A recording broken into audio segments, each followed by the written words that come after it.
At that point, I had an experience. I had no grid for this at all.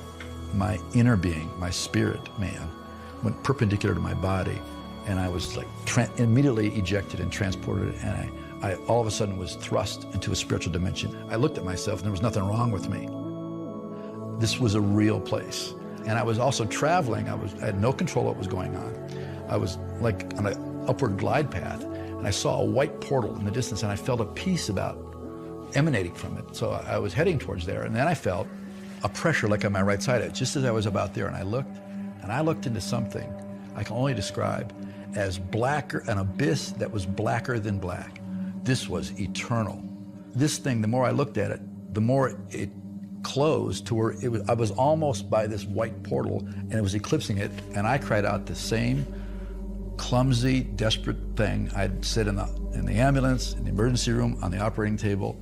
I said, "No, God, I'm sorry. I want to live. I want to be alive." And as those words gushed out desperately out of my spirit, I was thrust through this white portal, and instantly I was standing in the presence of Almighty God, and I knew I would never die. It transcended everything I knew or could imagine about the most great things in the world. It went above and beyond anything I could imagine.